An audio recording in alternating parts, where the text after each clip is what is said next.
Hello, Reject Nation. It's Greg Alba here. And it's John Humphrey over here. Today is Jeff Bearskin Peterson's birthday. Yay! Happy birthday, Jeff. Happy birthday. Finally turned 17 years old. Dude, next year you'll be able to drive a car. Yeah, I would say you look good for your age, but you look a little bit older than 17. And to have children already by your age. Lay off the cigarettes, man. You gotta be Lay off careful. the You whiskey. gotta be careful, Jeff. I hope that you are having fun with the ladies. I just gotta say, buddy, you have been quite a loyal follower of the channel. You've been one of our top patrons on Patreon since we started. You have shown us incredible support, a lot of love, and I just want you to know, sincerely, we love you too. That joke you made about what happened when you went to the chiropractor and that your ass started hurting, I got that a little late.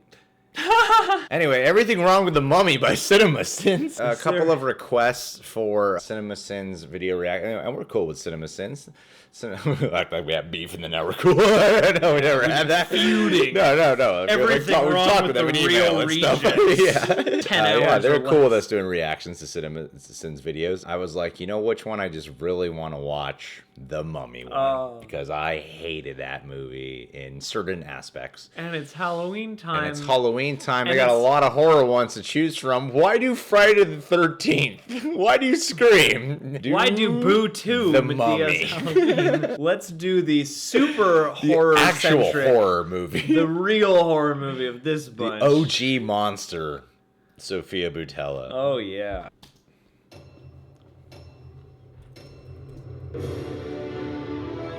Here we go. Love this movie. Wow, 15 minutes, not bad. Comcast introducing Expanded Universe logo jinxes Expanded Universe before the first movie in the universe even starts. Reading. Yeah. Movie just whipped its lengthy logos out 3 seconds ago and then forces us to stare at them again? This is clearly textual harassment. Some guy puts the blood diamond in a thing, and I'm supposed to be all happy because he's wearing a backpack. Present day is the cop-out of titles. What does it even mean? When the movie was shot? When it was released? 20 years, it'd still be present day. It's like my wife scheduling our date night. Just pick a time, would you? Today, Present ancient tomb filled with the coffins of crusaders. That's a fair point. Exposition by news broadcast. The past Yeah. cannot remain buried forever. Now we have narration. So reading, Yes. then narration, all inside 5 minutes. This movie is intentionally trying to trigger me. And you know what? It just might work. Princess Armanet. Can't even a little bit of this information dump be handed to the audience later? Yes, the mummy wakes please. up, goes off, kills fools. Then we start learning bits and pieces of all this shit. Wouldn't that be better? Set, the god of death. They made a pact. You could set this Russell Crowe narration over shots from the first third of Noah, and I probably wouldn't be able to tell pupil. Also, I know it looks cool, but exactly how would quadruple pupil function? Seems to me suddenly having to process extra visual information would at least take some getting used to. Dardis ex machina. For her sins, Armanet was mummified, alive. Did they really leave eye holes in mummies? This looks more like a speedy papier-mâché Halloween costume than a true mummification. Also, he has now been exposit narrating for 3.5 minutes straight. I timed it, adding 55 minutes to this movie's exposition explosion. There he remains condemned to eternal darkness. So they parallaxed her, eh? That always works. What exactly is going on here? Target practice? If so, what is this guy with the hammer doing? Are they really attempting statue demolition via gunfire? Also, isn't this guy directly in the line of fire? Well, that's gonna be Tom Cruise for sure. That's But I wasted do bullets. secretly wish it was a Jawa, or even Robin Williams from Fisher King. Anything to make this movie slightly less predictable. With regard, Henry. Does this mean Harrison Ford will show up? Is someone gonna get shot in the head, develop amnesia, and forget this movie ever happened? Can I volunteer? No, sir, I ain't going on this one. What? I'm not going. Here we have another overused trope, where a character repeatedly insists they're not going to do a thing when there's no doubt in anyone's mind they're going to ultimately do the thing. Thanks for wasting our time, movie. Somehow this airstrike they called in arrives in like 30 seconds and does not injure or kill either of our two heroes. Yep. Building Yep. surfing. Also, how much you want to bet this collapse brought on by the airstrike explosion actually That's opens fine up in some my- tomb it's where in the exposes tone some of the ancient movie. bullshit required to advance the plot. It's action adventure. 500 bucks? Haram. Pay up. How did anyone at the studio sign off on 55-year-old Tom Cruise playing some active special ops field agent with a penchant for screwing up? Even Josh Duhamel is too old for this.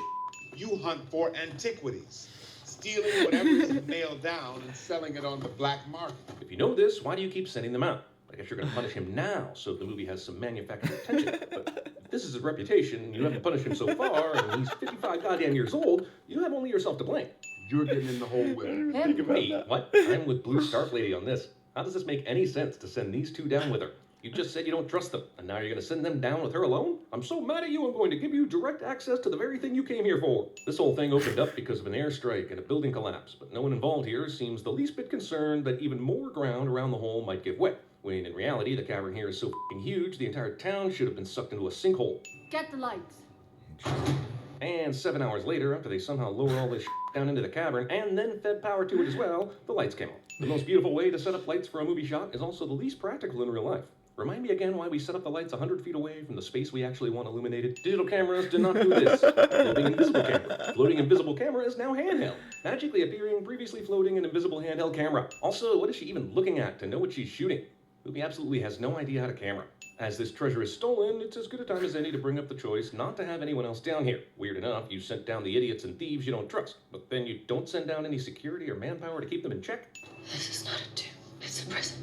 Actually, I think it might be both, and so is this movie. Get out now. We got reports of bogeys inbound. You say that, but clearly the getting out now part of your order is going to take 45 minutes based on what we were shown when they were lowered down. And by then, any bogeys will be full-on bogeying. He shoots the rope and activates the ancient thing out of the blue after being ordered out of there. Because why? Even in the Because trailer, that showed looked up in the bad. movie at some point, the screenwriter couldn't find a way for it to happen that made any sense, so he wrote this. Yes, we Horrible buried her choice. for her terribleness, but we created a Goonies booby trap to bring her back up, just in case in the future they want to make movies about this.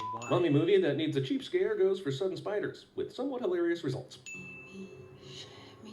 Dear title maker, if you're going to make us read, the least you could do is not make the font skinny, small, and the same color as the freaking sand. Do it. Movie embarks on a 2-hour effort to make the female lead both unlikable and unnecessary, meaning she doesn't need to be here and we don't want her here, yet she shall remain. Not only is this the second Mummy movie to feature a sudden sandstorm, it's the second Tom Cruise movie to feature a sudden sandstorm. Ghost Protocol. 15 seconds. However long it lasted, it wasn't real. Movie took way too many notes from Jurassic World on how to write characters with romantic Just a past bit. and cliche Just a sexual bit. tension. Let's go over the facts here. He just stabbed someone twice. He's not responding to your voice. He looks like a zombie. He's walking towards you. Just end him already. What else are you waiting for? 280 on the heading. The hell's that? It's a murder of crow. Oh, wait, those are ravens, aren't they? So it's a murder of ravens. Also known as a Ray Lewis special. Wait, what? To film this scene, for the sake of authenticity, Tom Cruise actually strapped himself into a plane and crashed it on purpose. We need your help identifying the bodies. You do? What the f*** is this unnecessary bullshit you're slinging here? She literally met these dudes today. Sure, mystical resurrection, blah, blah, blah, but how has nobody been freaking out that his body is even still intact? Fun visual, I guess, but how would he be unknown? He was on a flight with such sensitive artifact material, his name and rank would have been long in different places. But whatever, movie. Let's just be honest. You lost me at hello. You know what's Clark. happening. Exposition comic relief zombie ghost sucks at expositioning. This is what should happen to anyone that tries using the "you better come take a look at this" cliche. Also, couldn't the movie have just started here with the first mummy attack? It'd be more mysterious, and literally everything we've learned up till now could easily have been given to us via dialogue, flashbacks, and natural story progression. Does the mummy lady actually need to kiss her victims on the lips, or is she just horny? I guess whoever she mummifies actually turns into a zombie, and not a mummy. I suppose that makes it easier for the movie to give our heroes some drone baddies to kill later in the finale, but it still doesn't jive with much of mummy lore. Did you get out of that plane? There's not a single scratch on your body. Unbreakable Remake is a lot more mummy-centric than I remember the original being.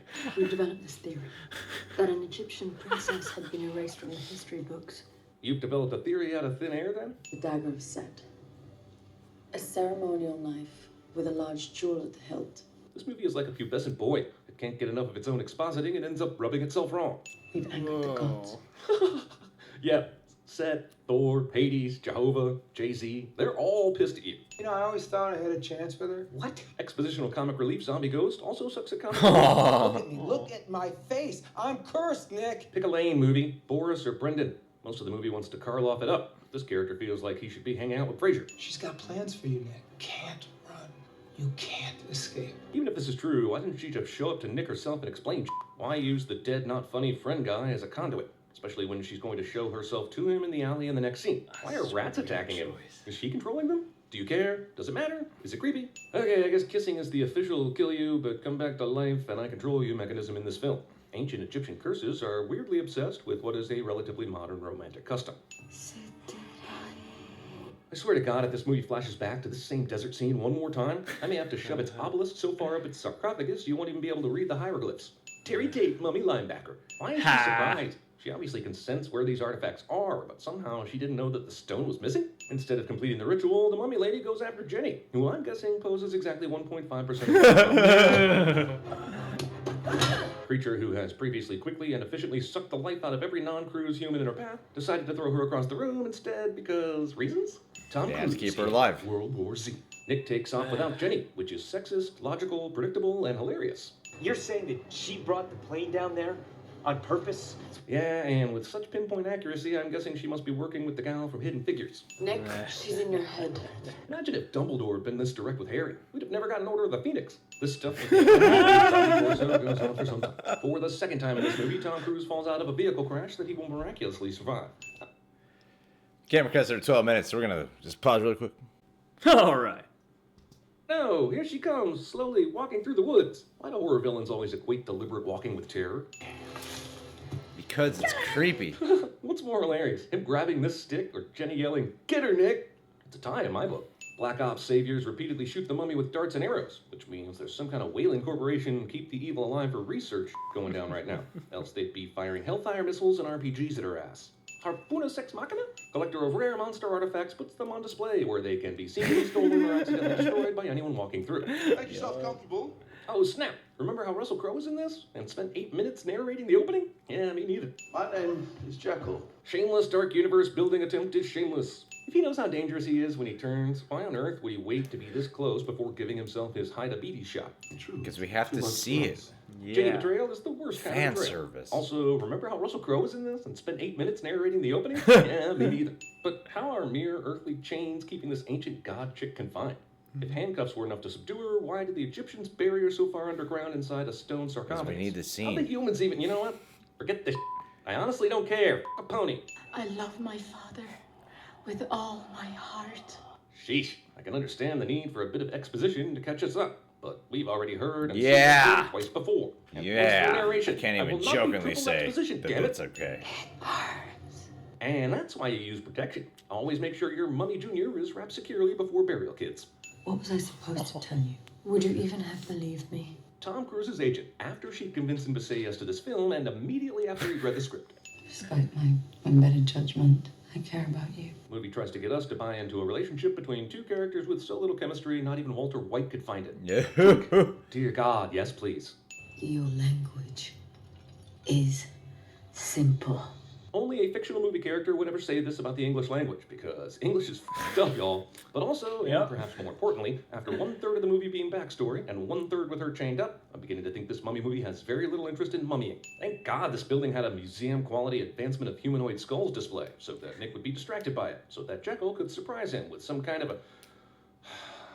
I'm struggling to pretend like I care anymore on this one, Chris. Just FYI, my writing and narration is going to get less and less inspired as we move forward. She's talking to a spider. A spider. Mr. Morton. Studio is so committed to this dark universe bullshit, they have to literally cram in some Mr. Hyde into the movie where we're first meeting Dr. Jekyll. You have brain-controlled spiders in your arsenal with a couple easy incantations, and you're just now using one. High-tech, vastly important door security system has one door on a delay, because you never know when you'll need a convenient plot point. It's not me that wants to kill you. It's Henry. Fucking who? Even when your character is puking liquid metal, I still don't need to see characters puking in movies, goddammit. Movie includes Cursed Book from the 1999 Mummy film. Does this mean those movies are in the same world as this one? This expanded universe just got expandier. Phew, good thing she ran through that door, beat that guy up. I don't know. She could do absolutely nothing. Seriously, this movie has no idea how to use this character. Other than some knowledge exposition, exactly what has she done? She didn't even pull her own parachute cord in the plane crash, for Pete's sake. Okay, that was some badass mummy Cirque du Soleilness right there. And I'd take a sin off if it weren't for the fact that the rig is needlessly complex just so it could happen. What can I say? The boy likes to run in his movies. With this much power, what exactly does she need him for again? Is she just lonely? Codependent? Honey, you don't need a man to make you whole. You good, girl. I know where the stone is! But also, you're dead, and you haven't been seen in an hour. I'm really thinking you're just part of the evil chick's plan. What the f***? How did he know she was about to be attacked? How was he remotely close enough to save her? How was... Oh, screw it, man. Like, I give a Movie can't decide if its zombie mummies are slow and one at a time or fast and all at once. You can't just World War Z it when it suits you, but keep your zombies consistent. Oh, she's a mer-mummy now, too? Had he not trained so hard to hold his breath for Mission Impossible Rogue Nation, Tom Cruise would definitely have died shooting this stupid underwater scene for this stupid mummy movie. Wait, why are these Knights of the Dead table disintegrating? Why isn't Nick running right now? Come to me. If Nick had this little control over things, why did I even watch this movie, eh? Give in. Jesus, mommy lady. Why is his submission so important to you? You imprinted on him early on. Presumably you do not need the human inside him to give permission, and yet you keep asking for it, drawing out the film's runtime. Okay, I'm calling a family meeting. Let's count the ways this moment ruins the last shred of hope for this film. First, other than a false surprise, is there really any reason he needs to stab himself? Nothing has been mentioned about the knife giving the stabber the power over the stabbee, so who cares who does the penetrating? 2, he has absolutely no idea what the stabbing will do except turn him into the definition of evil. So why does he even think this will bring his passive and pointless lady friend back to life? 3, did you see that knife? It was dull from age and curved. It might bruise a sternum, but it ain't stabbing anything. 4, what the yo? All he had to do was crush the red stone. The mummy lady even said so, but instead he stabs himself with the ruby blade that mummy lady has been hoping to stab him with all movie. Movie gives us a visual summary of what it's been doing to us for the last 90 minutes. Somehow he got so attached to Jenny during this film, he literally cannot live without her. It's like the most Forrest Gump thing about this movie, I guess. Demon Cruise is evil, but does good. Sorry, movie, you can't go both ways. Is the mercury still necessary? Her life has been sucked out, the stone is shattered, and Jolly Satan Nick pretty much decides who lives or dies now anyway. But what are we even doing here? Vale would be great at CinemaSins.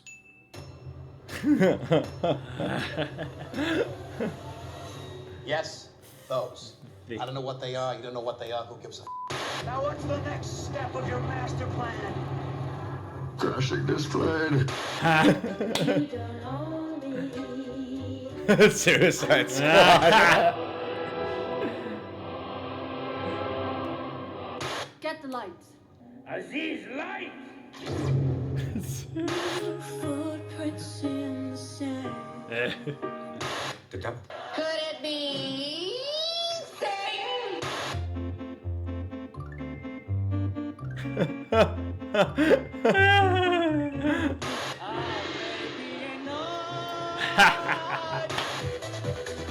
Sandstorm.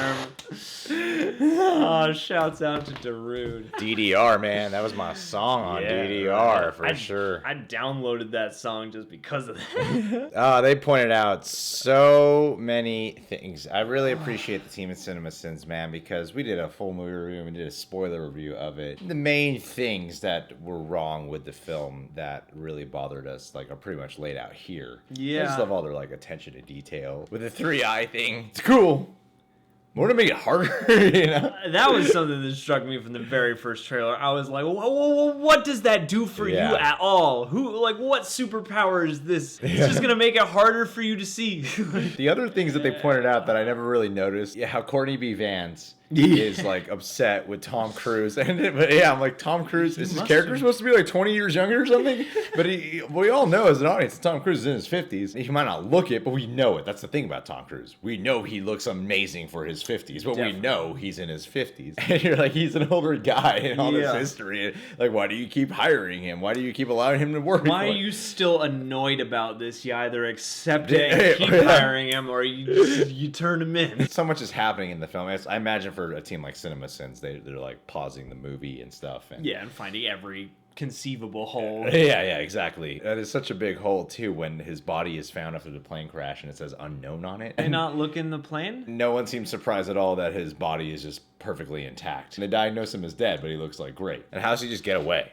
Shouldn't there have been like at least a couple of days committed to, how are you still alive? We need to run tests on you. They just gotta let him go. Are you magic? Like, oh, I'm sorry. I didn't mean to wrap you up. My bad. Whoops. Sorry I put you in this here bag. We just thought you were dead. I'm surprised you were able to still breathe while you were in the bag. We let the intern wrap you up. I mean, I was so busy hating the movie when I was watching it. I didn't even notice that they threw in the book from The Mummy from the Brendan Fraser one. Did you notice that when we watched it? I did, yeah.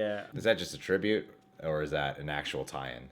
Well, or is it a safety net tied? I feel like at the time it was just a tribute, but looking at it now, I'm like, maybe this is a parachute so that they can go, hey, for the next one, we're gonna bring Brendan Fraser back and maybe ride in on nostalgia, which I don't think is really gonna happen. But you know, with the wackiness that this movie, you know, brings to light, I don't doubt that it's possible. I might be cool with that. I might be cool with that too. I would love to see Brendan Fraser, who's part of 2 much better Mummy movies, and then Tom Cruise as good Mummy teaming up. They gotta go save Rachel Weisz. Yeah, I could not have hated more of the Dr. Jekyll stuff being thrown in here. I didn't like any of S.H.I.E.L.D. being in this movie, honestly. Yeah, I really could have done with that. But I even like the note of everything on display when they're walking through it. And you're like, why would you take them through the valuable artifacts room? Why is this? It seems like anyone could just access at any point. Yeah. Why is this in the foyer of Prodigium? And there were a couple points in here that we touched on in the review, because there's so much in this movie that is like over designed for the sake of being cool and making set pieces possible. Because that whole thing that they chain her up in, I'm like, yeah, what is the point of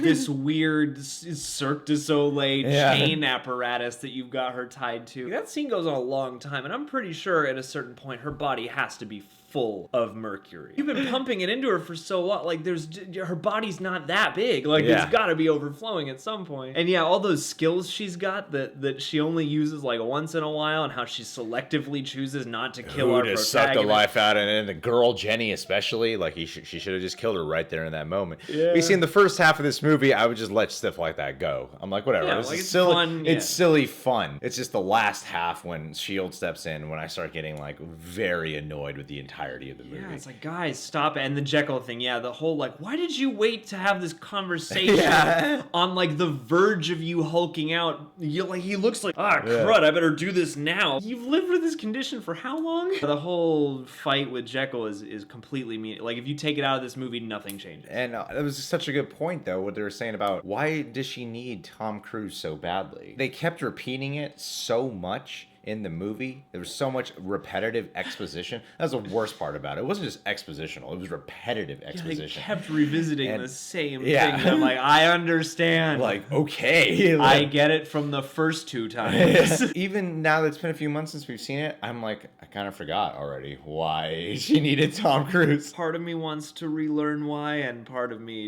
it doesn't. Not interested. I feel like I'm just going to be more upset when I remind myself. Yeah. You know what the weird thing is about this movie? After it was done, this is one of those movies I just couldn't stand so much. I had to like watch interviews with everyone. And then I even saw a half-hour panel they did at sometime in New York. It wasn't a Comic-Con. It was just some panel in New York, and they were playing it somewhere. And I saw multiple interviews with Tom Cruise and the director too. When you hear them talk, I know you're contractually obligated to not talk ill of a movie. You get a lot of trouble when you do that, especially for a big studio film like this. Yeah.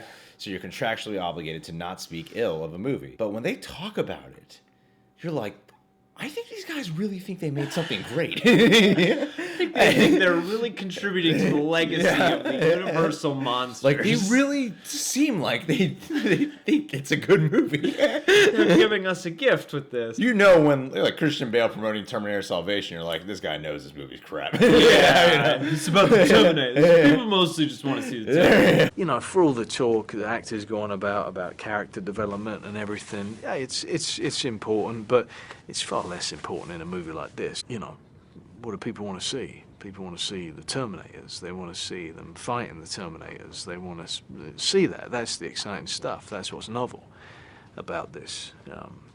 When you can see the interviews, you're like, everyone involved seems like they really thought they were doing a good movie. Maybe they went back and corrected those interviews in post. Yeah. Maybe they did some age correction technology and just decided to change the whole speech. Change the dialogue, too. Yeah. All right, guys. Well, thanks, CinemaSins, for putting that awesome list together. You guys are fantastic at what you do. You guys reminded me of how much I didn't enjoy about this movie. Now, John and I will turn off the camera and then bash the Mummy more on our own time, like we'd like to do with the movies when we're hanging out a lot. It's been a while since I've seen one of these videos, and I really enjoyed the end sequence of just little reference jokes. Those are great. I've never seen one of those before. All right, guys. Well, happy birthday once more to you, Jeff Bearskin Peterson. Wanted to give you just a birthday shout out. You guys can subscribe to The Real Rejects, subscribe to CinemaSins, click that notification bell, and The Real Rejects get notified every time one of our videos is out. And you can follow us on social media. Links in the description box. Good day.